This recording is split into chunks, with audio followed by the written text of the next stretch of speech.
ఇప్పుడు హైదరాబాద్‌లో emerging locations ఏవేవి ఉన్నాయి for investment purpose and also appreciation purpose? God given gift. ఈరోజు వారాంటి కూడా అయితే హైదరాబాద్ వేషం కోలా ఉంటుంది రూపురేఖ. ఎందుకంటే మనకున్న బెస్ట్ అడ్వాంటేజ్ తెలుసా, హైదరాబాద్ కూర్చొని వెనక్కి వెళ్ళాడు. ఆడ ఏ స్టేట్ అయినా ఏ భాష అయినా మన దగ్గర ఆల్రెడీ రేవంత్ గారు రియల్ ఎస్టేట్లో ఉన్నారు, రియల్ ఎస్టేట్ నుంచి ఆయన వచ్చారు. బట్ ఎందుకు ఆయన పార్టీ అధికారంలోకి రాగానే రియల్ ఎస్టేట్ అతలాకుతలం అయిపోతుంది, గుంపు మేస్త్రి అని ఇలా రకరకాల ట్రోల్స్ వచ్చాయి, ఎందుకంటే సీఎం సీట్లు ఎవరున్నా తిట్టేవాళ్ళు పొగిడేవాళ్ళు ఈక్వల్గానే ఉంటారు.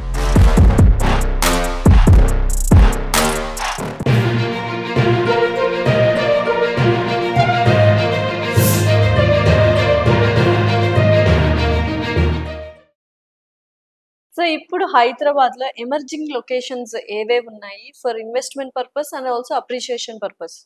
అప్ టు ఓవర్ ఆల్మోస్ట్ రేట్లు పెరిగిపోయామ్మా. 1.5 to 2 lakhs minimum per yard నడుస్తుంది. సో నార్మల్ మధ్యతరగతి కుటుంబీకులకు ఎఫోర్డ్ చేయాలంటే లిటిల్ లెస్, టఫ్. సో ఇప్పుడు మెయిన్ గ్రోత్ కారిడార్ ఏరియా మన రేవంత్ రెడ్డి గారు వచ్చాక ఎంటైర్ స్టేట్ ని 3 భాగాలుగా విభజించారు.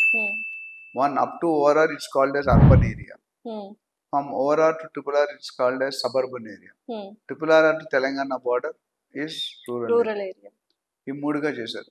Urban area almost 80-85% done. ఖాళీ లేవాలి, మోగిల శంకర్పల్లి వెళ్ళిపోతే అయిపోయాయి ఆల్మోస్ట్ అయిపోయాయి. సో దాన్ని బట్టి మీరు చూసుకుంటే కనుక ఓఆర్ఆర్ నుండి RRR వరకు మధ్యలో area going to be growth corridor. And ఇంకోటి ఏమన్నారంటే మనకి RRR తర్వాత మాట్లాడదాం, మనకి నేషనల్ హైవే స్టేటస్ వస్తుంది.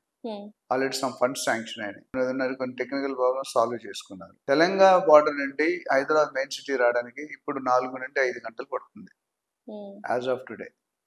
ఒక్కసారి RRR వచ్చింది అనుకోండి, గంటకు 120-110 km/h పడతారు. 1.5 to 2 hours లో ప్లాన్ చేస్తున్నారు బెనిఫిట్. సో అందుకని RRR G³ అని చెప్తా, గాడ్ గివెన్ గిఫ్ట్. ఈ రోజు ఓఆర్ఆర్ RRR అయితే హైదరాబాద్ వేషం కోలా ఉంటుంది రూపురేఖ. ఎందుకంటే మనకున్న బెస్ట్ అడ్వాంటేజ్ తెలుసా, హైదరాబాద్ కూర్చొని వెనక్కి వెళ్ళాడు. మళ్ళీ ఆడ ఏ స్టేట్ అయినా ఏ భాష అయినా మన దగ్గర settle. User friendly, no tsunamis, తుఫాన్స్, ఇన్ఫ్రాస్ట్రక్చర్ బ్యూటిఫుల్, అంటే యాక్సెప్టెన్స్ ఎక్కువగా ఉంటుంది. ఏ లాంగ్వేజ్ అయినా బతకచ్చు, ఏ శాలరీ అయినా బతకచ్చు. కరెక్ట్. అన్ని ఉన్నప్పుడు ఎందుకు వెళ్తారు? వాళ్ళు వస్తున్నారు 3 సంవత్సరాలు పెట్టి భార్యని పిల్లని ఇక్కడ పెట్టేసి వాళ్ళు అక్కడ వెళ్ళి పని చేసుకొని వస్తున్నారు. Settlement whole world looking Hyderabad is global real estate destiny. So మీరు అన్నట్టు అర్బన్, సెమీ అర్బన్, తర్వాత రూరల్ లో మిడిల్ క్లాస్ వాళ్ళకి ఏది ప్రస్తుతానికి నాకు తెలిసి ORR to RRR little affordable. 10, 15, 20, 30 వేలు, 40 వేలు దాకా దొరికిపోతుంది గజం. కానీ నేను లాస్ట్ టైం కూడా చెప్పాను, ఈ స్టాంప్ డ్యూటీలు పెరగక ముందు కూడా నేను చెప్పాను, అంటే ఇప్పుడు పెరుగుతున్నాయి. ఆ పెరగక ముందే మీరు కొనుక్కునే. లాస్ట్ టైం కూడా కేసీఆర్ హయాంలో 2022-23 పెంచారు, దాని తర్వాత మళ్ళీ పెంచుతున్నారు. ఇప్పుడు కానీ మీరు కొనుక్కోపోతే మళ్ళీ ఎక్స్ట్రా, ఒకప్పుడు 10,000 ఉన్నది ఇప్పుడు 30,000, 40,000 అయింది. ఇప్పుడు కొనుక్కోతే 50,000, 1,00,000 పెట్టి కొనుక్కోవాలి. సో పబ్లిక్ చాలా మంది వెయిట్ అండ్ వాచ్ లో ఉన్నారు. వెయిట్ అండ్ వాచ్ ఉంటే వీఆర్ గోయింగ్ టు లూజ్. ఎందుకంటే August 1st రేట్లు స్టాంప్ డ్యూటీ పెరుగుతుంది, రిజిస్ట్రేషన్ ఛార్జీలు పెరుగుతుంది. ఓవరాల్ గా 30-50% జంప్ ఉంటుంది. అంటే ఇప్పుడు ₹1,00,000, ₹1,00,000 పెట్టి కొనుక్కునేది మీరు 1,20,00,000, 1,40,00,000 ఇచ్చి ఆఫ్టర్ 1 month కొనుక్కుంటారు. సో ఎవరైనా కొనుక్కోవాలంటే ఇమీడియట్ నెక్స్ట్ రిమైనింగ్ 17-18 days లో ఫ్రీజ్ చేసుకుంటే డబ్బులు తర్వాత కట్టుకోవచ్చు. కానీ ఫ్రీజ్ చేయకుండా మీరు డీల్ క్లోజ్ చేయకుండా చెప్తే రేట్ బిల్డర్స్ విల్ ఇంక్రీజ్. ఎందుకంటే అక్టోబర్ ఎలక్షన్ కూడా వచ్చిందని ఇంతవరకు రేట్లు పెరగలేదు ఇక్కడ. All builders are waiting for that moment. ఇప్పుడు డబుల్ బనాంజా రేవంత్ రెడ్డి గారు ఏమన్నారంటే, ఇప్పుడు మీరు ఒక అగ్రికల్చర్ ల్యాండ్ ఒక 10 కోట్లు కొన్నారనుకోండి, అఫీషియల్ వాల్యూ ₹1,00,000 ఉంది. అంటే గవర్నమెంట్ కి ట్యాక్స్ ₹1,00,000 మీదే వస్తుంది, మిగతా 9 కోట్లు రావట్లేదు. అందులో ఆ ₹1,00,000 ఏమిటంటే ఆ డిఫరెన్స్ తగ్గిస్తాను అంటున్నాడు. అప్పుడు ఏమవుతుందంటే వైట్ వాల్యూ ఎక్కువ అవుతుంది.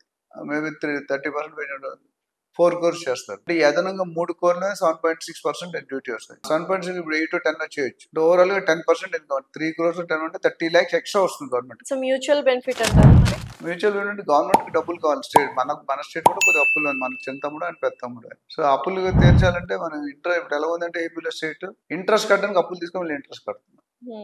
So these all have to be rectified. Definite గా ఆయన మీద నమ్మకంతో ఇచ్చారు. ఆయన కూడా టఫ్ ఛాలెంజ్ అనుకుంటాను, ఎందుకంటే ఏమీ లేకుండా ఎంత ప్లానింగ్ ఉందో చేయడం కష్టం కదా. సో ఇప్పుడు ఆయన మెయిన్ అంటే ఫండింగ్ రిసోర్స్ తీసుకోవాలి. ఇప్పుడు ఆయన ఆల్రెడీ ప్రకటించారు, మా దగ్గర ఇండస్ట్రీలు పెట్టుకుంటే మీకు రాయితీలు బాగా ఇస్తామని. ఇప్పుడు ఒకప్పుడు పోచారం ఉన్నది, ఇన్ఫోసిస్ పెట్టారు. So already Revanth, sorry to interrupt, already Revanth గారు రియల్ ఎస్టేట్ లో ఉన్నారు, రియల్ ఎస్టేట్ నుంచి ఆయన వచ్చారు. బట్ ఎందుకు ఆయన పార్టీ అధికారంలోకి రాగానే రియల్ ఎస్టేట్ అతలాకుతలం అయిపోతుంది, గుంపు మేస్త్రి అని ఇలా రకరకాల ట్రోల్స్ వచ్చాయి, ఎందుకంటారు? కరెక్టా రాంగా? సీఎం సీట్లు ఎవరున్నా తిట్టేవాళ్ళు పొగిడేవాళ్ళు ఈక్వల్ గానే ఉంటుంది. మీరు ఒక పార్టీ ఉండొచ్చు, నేను ఒక పార్టీ ఉండొచ్చు, సార్ ఒక పార్టీ ఉండొచ్చు. సో మీ ఒపీనియన్ ఏంటి అసలు? లేదండి, నేను అట్లీస్ట్ తెలంగాణ రియల్ ఎస్టేట్ వరకు next 10 years there is no doubt at it. So irrespective of political leaders or government formation మనకు హైదరాబాద్ అనేది డెవలప్ అవుతూ ఉంటుందా రియల్ ఎస్టేట్ ప్రకారం? 100%. ఎందుకంటే మీకు ఆగడానికి ఏం ఛాన్సెస్ లేవు, అన్ని కూడా అనుకున్న ప్రకారం వెళ్తున్నాయి. యాక్చువల్లీ ఇంత ముందు గవర్నమెంట్ స్పీడప్ అయినాయి. కేసీఆర్ గారు కూడా డెవలప్ చేశారు, చేయలేదంటే. బట్ దానికంటే రెట్టింపు స్పీడ్ వెళ్ళాలి. ఇప్పుడు అది మీరు చూసుకుంటే ministry, municipal and urban administration ఎవరికి ఇవ్వలేదు ఆయన. అంతమంది కేటీఆర్ గారు హోల్డ్ చేశారు. ఇప్పుడు ఆయన ఇవ్వలేదు ఎవరికి, ఏ మినిస్ట్రీకి ఇవ్వలేదు, ఆయన పెట్టుకున్నాడు. సో ఈజ్ కాన్ఫిడెంట్ బికాజ్ డబ్బులు ఏదైనా అంటే ఒకప్పుడు అగ్రికల్చర్లో వచ్చేది, ఫార్మాలో వచ్చేది, సాఫ్ట్వేర్, ఈ మూడింటి తల్లదని ఇప్పుడు real estate. So real estate వచ్చేంత వేగంగా డబ్బులు ఇక్కడి నుండి రావు. మనం ఇమీడియట్ డబ్బు కావాలని కూడా దిస్ వన్ ఆఫ్ ది. ఇప్పుడు ఈ తెలంగాణ గవర్నమెంట్ నాకు తెలిసి 80,000-90,000 crores for income direct and indirect real estate ద్వారా వస్తుంది. ఇప్పుడు ఈ రేట్లు పెంచాక ఇంకో 10,000-15,000 crores పర్ ఇయర్ పెరిగిపోతుంది. అంటే 15,000 crores చాలా పెద్ద అమౌంట్. సో రియల్ ఎస్టేట్ లో మనం ఇన్వెస్ట్ చేయాలనుకున్నా, రియల్ ఎస్టేట్ ని కెరియర్ గా చూస్ చేసుకోవాలనుకున్నా కొన్ని మేజర్ ఇంపార్టెంట్ థింగ్స్ ఉన్నాయి మనం తెలుసుకోవాల్సినవి. హెచ్ఎండిఏ అప్రూవల్ కావచ్చు, రేరా కావచ్చు, తర్వాత డిటిసిపి కావచ్చు, అండ్ ఇంకోటి జిహెచ్ఎంసి. సో వీటన్నింటి గురించి ఒక్కసారి క్లుప్తంగా ఆడియన్స్ కి ఎక్స్ప్లెయిన్ చేస్తారా? What is mean by GHMC approval, DTCP, తర్వాత చాలా చూస్తున్నాం పెద్ద పెద్ద బోర్డ్స్ లో ఎల్పి నెంబర్ అని, అవన్నీ ఎల్పి నెంబర్ పక్కన పెట్టేసి ఈ అప్రూవల్స్, ఎస్పెషల్లీ ఈ అప్రూవల్స్ గురించి ఏంటి అసలు, ఒక్కొక్క దాని గురించి డీటెయిల్ ఎక్స్ప్లెనేషన్. చదువుకున్నాడు ఇంజనీరింగ్ కోర్స్ ఎంట్రన్స్ ఉండేది 1 year. ఆ టైం అంత ఓపిక లేనట్టు క్రాష్ కోర్స్ అని 1 month లో చెప్పాడు. ఇప్పుడు నేను చెప్పాల్సిన క్రాష్ కోర్స్ ఫాస్ట్ క్రాష్ కోర్సే ఇప్పుడు. సో ఇది బేసికల్ గా లీగాలిటీ తెలియజేస్తాయి. ఎవరైనా ఇప్పుడు మన సిటీలో ఉన్నాం అనుకోండి, మెయిన్ సిటీ మనం జూబ్లీహిల్స్, బంజారాస్, చివరి అన్ని కూడా జిహెచ్ఎంసీ కింద వస్తాయి. సో విత్ ఇన్ ఓఆర్ఆర్ అనుకోవచ్చు? అందులో ఓఆర్ఆర్ వరకు కాదు, కొద్దిగా ఇంకా ముందే సగం, ఓఆర్ఆర్ లో సగం సర్కిల్ కి 25-30 కిలోమీటర్స్ రేడియస్ లో అందులో జిహెచ్ఎంసీ అంటారు, గ్రేటర్ హైదరాబాద్ మున్సిపల్ కార్పొరేషన్. రేట్లు అన్నిటికంటే ఎక్కువ ఉంటాయి ఇక్కడ. బంజారాల్స్ ఎంత ఉంది, నేను రోడ్ నెంబర్ 3 లో ఉంటాను, 3.5 లక్షలు. జూబ్లీహిల్స్ కూడా 3 సేమ్, క్లబ్ దగ్గర 4 లక్షలు అవుతుంది. సో అది GHMC the costliest area, the main city. GHMC తర్వాత వచ్చేది HMDA, Hyderabad metropolitan development authority. HMD up to over, as of no up to over HMD. అంటే జిహెచ్ఎంసీ లిమిట్ ఎండ్ అయిన దగ్గర నుండి ఓఆర్ఆర్ వరకు it is called as HMD. So దీనికంటే రేట్లు కొద్దిగా తక్కువ ఉంటాయి అక్కడ, మేబీ 1,50,000 80,000 ఉంటుంది. ఓఆర్ఆర్ టు RRR ఇప్పుడు డిటిసిపిలో ఉంది, directorate of town and country planning. అంటే 55-60 కిలోమీటర్ 110 కిలోమీటర్ వరకు ఇంకా కొంచెం ఎక్స్టెండ్ చేశారు అని విన్నాను. అది చెప్తాను. ఆ 100-110 తర్వాత వచ్చేది జీపీ, గ్రామ పంచాయతీ. ఆ గ్రామ పంచాయతీ స్లోగా ఎత్తేస్తారు, ఆల్మోస్ట్ చాలా ఏరియాలో తీస్తారు, స్లోగా ఎక్కడ వినిపించట్లేదు కూడా ఆ వర్డ్ గ్రామ పంచాయతీ. సో మీరు అన్నది రేవంత్ రెడ్డి గారు ఏమన్నారంటే హెచ్ఎండిఏ పరిధిని ఫ్రమ్ ఓఆర్ఆర్ నుండి RRR వరకు పెంచుతానన్నారు. దాంట్లో కూడా కమర్షియల్ ఎలిమెంట్ ఉంది. ఎందుకంటే హెచ్ఎండికి డిటిసి 50% ఫరక్ ఉంటుంది రేట్. హెచ్ఎండి జనరల్ డిటిసిపిలో 10,000 నుండి 20, 30, 40, 50 ఉంటుంది.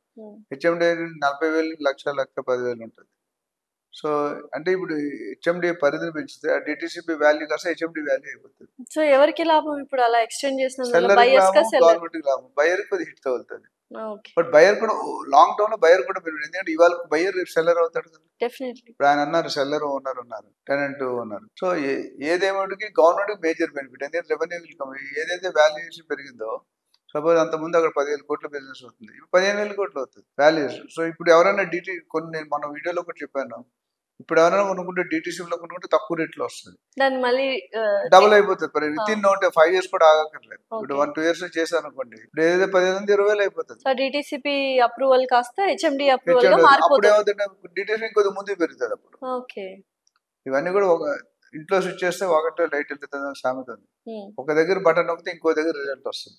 So what is the basic minimum amount ఒక మధ్యతరగతి కుటుంబీకులు పెట్టుకోవాల్సిన అమౌంట్ ఏదైనా ప్లాట్ కొనాలంటే, కొనుక్కోవాలంటే మీరంటే ఎక్కడైనా మినిమం అమౌంట్? అంటే నాకు తెలిసి ఒక అంటే రీజనబుల్ కొద్దిగా ఎమ్యూనిటీస్ ఎప్పుడైనా అప్రిషియేషన్ ఎప్పుడు అవుతుంది, infrastructure developments, private developments, public development, SEZ, industries ఇవన్నీ ఉండే దగ్గర కొద్దిగా క్విక్ అవుతుంది. మెయిన్ రోడ్ పక్కనే ఎక్కువ అప్రిషియేషన్ అనేది మెయిన్ రోడ్ లో gated community, fully gated community. నేను నాన్ గేటెడ్, సెమీ గేటెడ్ అంట, ఫుల్లీ గేటెడ్ కమ్యూనిటీ. చాలా మంది గేటెడ్ అంటే కాంపౌండ్ వాల్ వేస్తే గేటెడ్ అనుకుంటారు, అది కాదండి. Correct. Compound walls just boundary wall. So fully gated ఉంటే విత్ ఆల్ ఎమ్యూనిటీస్ కొనుక్కుంటే 5 to 6 years డబుల్ అవుతుంది. సో మినిమం వాల్యూ మీరు చేసుకుంటే ఇప్పుడు 50 నుండి 100 కిలోమీటర్లు వెళ్ళిపోతే అంటే మోస్ట్లీ RRR దగ్గరలో మనకి 10-15 ఏళ్ళు పెరుగుతుంది. సో ఇటువైపు 2 hours పెరుగుతుంటుంది, అటు వెళ్తే తగ్గుతుంటుంది. ఇప్పుడు 10-15 ఏళ్ళు కేజీ పెట్టుకుంటే ఒక రీజన్ 5,000 కూడా దొరుకుతుంది ఫామ్ ప్లాట్స్, అది వేరు. ఫామ్ ప్లాట్ లో కన్స్ట్రక్షన్ రాదు. Residential open road R1, R2, R3, R4 zone లో రావాలనుకుంటే ఐడియల్లీ 10-15,000 పెట్టుకుంటే రీజనబుల్ గా అప్రిషియేషన్ ఉంటుంది. అదే మీరు 5,000-7,000 కొనుక్కుంటే 5 years బదులు 8 years 9 years పట్టచ్చు. చూద్దాం sir, let us wait and watch. Thank you so much. Thank you అమ్మా.